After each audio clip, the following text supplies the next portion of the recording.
So Chelsea and I had a little one about 2.5 weeks ago, and we are raising him trilingually. And so this is how we're doing it, and some of the issues we're seeing and some of the successes we're seeing. In our house, we're doing one parent, one language, which is a technique where one parent is speaking one language to the child and one is the other. Chelsea is speaking English to the baby, and I am speaking Italian and Sicilian. And the way I do it is I alternate a different language each day. So on one day I'll do Italian, the next day I'll do Sicilian, and then I'll alternate to Italian after that. I know of some people who do weekly alternating languages. In my personal opinion, I think I would totally lose track because you got to stay fresh, you got to be on it, you got to stay motivated. And I think if I weren't using Sicilian, for example, which is my weaker language, for a full week, I think I'd really fall behind on it. And I think it might be confusing for the kids too. The way we're also using language in the house is that Chelsea has I'd say a pretty high level of understanding of Italian. And so I'll often use Italian, sometimes with her. If I'm talking to the baby and then she asks me a question, sometimes I'll respond in Italian on accident, or sometimes intentionally ask her a simple question and she'll respond. So we're trying to use more and more Italian in the house, and she's still studying Italian, so she'll be like playing, something like Duolingo or Mango that she uses. The baby can hear the stuff that she's working on because she's playing it not with headphones. And then on top of that, my brothers speak Italian, and so one of them who's really fluent in Italian, me and him will talk in front of the baby in Italian. I'll ask him to speak sometimes directly to the baby in Italian. We're all native English speakers, and so I still want them to speak mostly in English with the baby so that they get a feel for the jokes and stuff that we grew up with.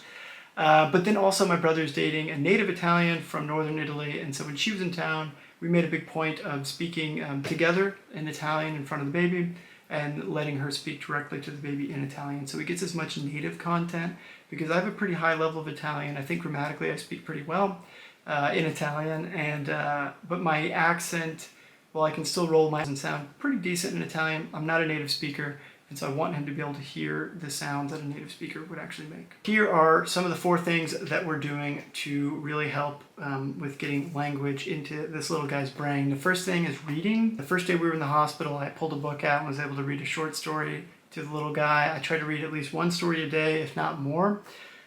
With Italian, it's much easier. I've got a lot of Italian books in the house. So there's a lot of content out there. And so I just read the stuff that I would personally be reading. It's totally inappropriate for a child. So this is like a detective novel, there's violence in it, whatever. I think at this stage of life where he can't understand, but he's absorbing the sounds, it's totally fine. These are things that I would definitely phase out as he gets older. For Sicilian, it's a little bit more difficult. I think I showed in another video, I've collected quite a few books in Sicilian, quite a few being less than 10. What I also was able to do was compile this little reader from posts. These are short stories that I found on the internet from Reddit primarily, and I made a little reader, and so I'm able to read a story or 2 from that every day. And so right now he can't even see. He can see contrast, but he can't see colors. And so pointing out things like a picture book, go see, here's the dragon, that wouldn't really do much to him right now. So I'm really just trying to get the rhythm of the language, the sounds, and as much content as possible, so that when he is at the next stage, when he can see and I can actually start reading a picture book to him, he'll be more comfortable with the language and have already had a basis for it. And I'm also trying to still collect as many baby books as possible, and I've got family bringing me Italian books when they can find them. What we're also doing is watching an Italian sitcom, so we haven't really been able to watch much TV since the baby was born, and we also have a pretty strict rule about screens with the child. We're trying to keep him away from screens as much as possible.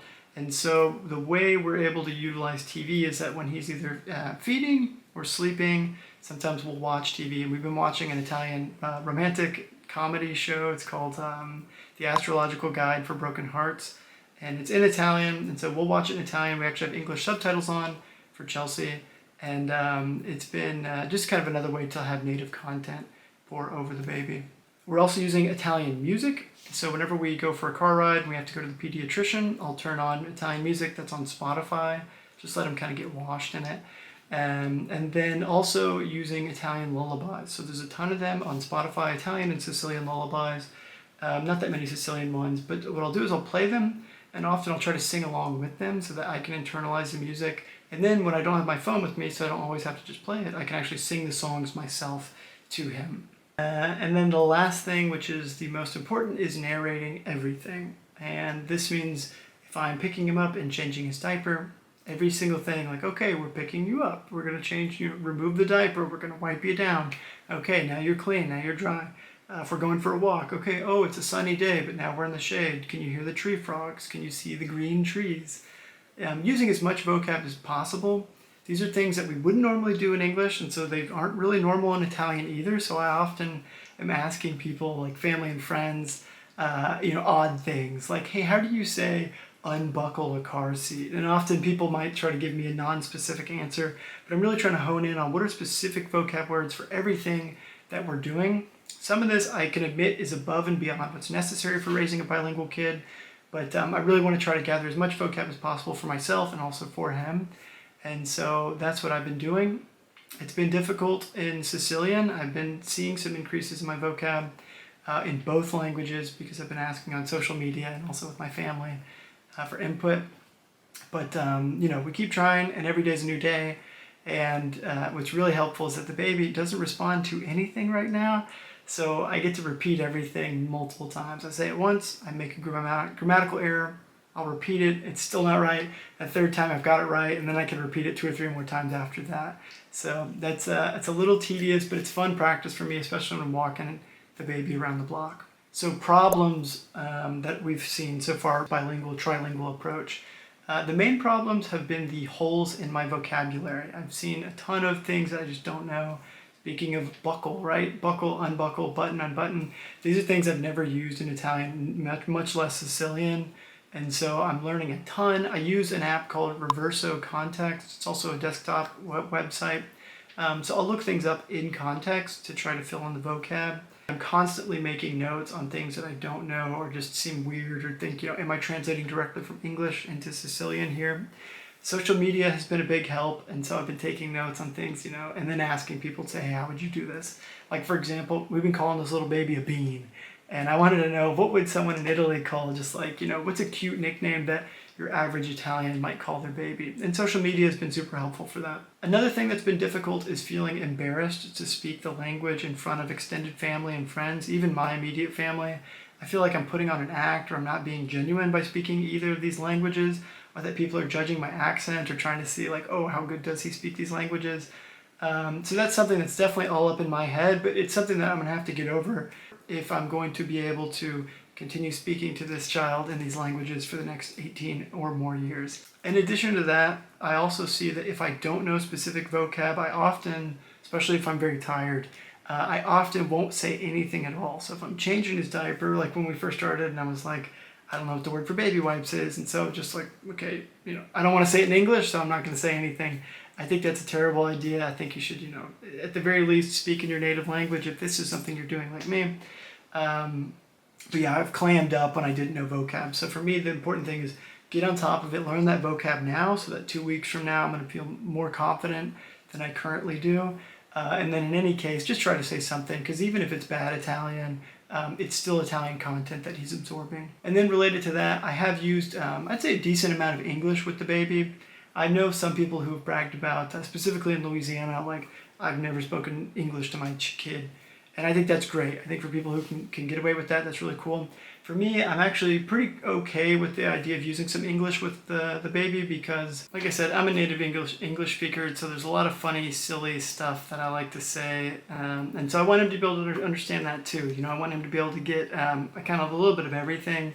The language that I grew up with, hopefully through Chelsea primarily, but then also even some things like lullabies, that I grew up with that I think are important for him to hear in English. And if he's not going to get them from other people, I want to make sure that, occasionally it comes out.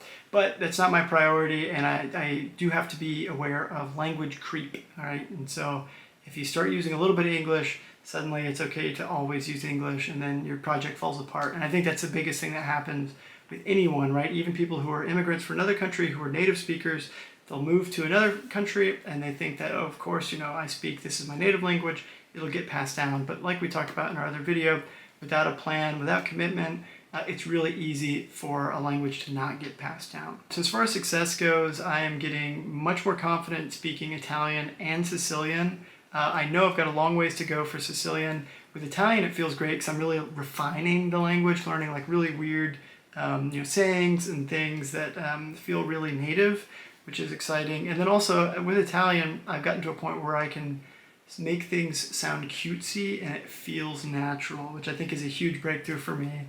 And also even just like making rhymes and kind of like playing with the lullabies and songs and stuff and making them my own and using the baby's name.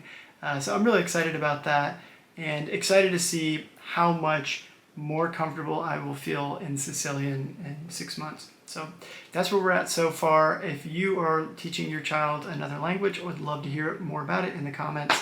Thanks for watching.